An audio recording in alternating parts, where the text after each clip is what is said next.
Guys আসসালামু আলাইকুম। এটা হচ্ছে নরসিংদী জেলা রায়পুরা থানা পলাশতলী ইউনিয়নের খাকসো গ্রামের এই যে মসজিদ এবং একসাথে মাদ্রাসা। মাদ্রাসার নাম হচ্ছে মদিনাতুল উলুম আরাবিয়া মাদ্রাসা ওইখানা। আজকে আমাদের এই মাদ্রাসার মধ্যে বদর কমিটির অনুষ্ঠান চলতেছে। তো এই অনুষ্ঠানের মধ্যে আমাদের সমাজের মধ্যে প্রায় 350 ঘর আছে। এই 350 ঘরের ভিতরে মনে করেন আজকে যে অনুষ্ঠানটা চলতেছে, কি 500, কি 1000, 2000, 5000, 10,000 দেয় যেমন পারে সবাই টাকা মনে করেন এই মসজিদের মধ্যে মাদ্রাসার মধ্যে অনুদান করতেছে।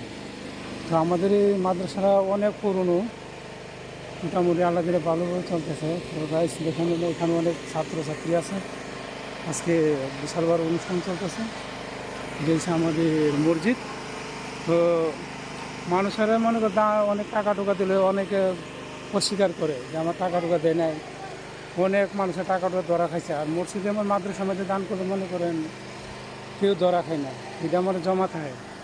দুনিয়াতে যত যাই কিছু সবারই দেওয়া যাবেন, কোনো কিছু থাকবে না, কিন্তু মসজিদ মাদ্রাসার মধ্যে দিলে এটা মনে করেন থাকা যাবে। কোনোদিন এটা মনে করেন ফালানি যেতে না, মরার পরে আপনি খাবেন। তো গাইজ যারা দান দক্ষিণা করেন মসজিদ মাদ্রাসার জন্য, আমাদের এই খাকসো মাদ্রাসার মধ্যে মনে করেন দান দক্ষিণা করতে পারেন, অনেক সওয়াবের কাজ হবে। তো সবাই ভালো থাকবেন। আসসালামু আলাইকুম রহমতুল্লাহ।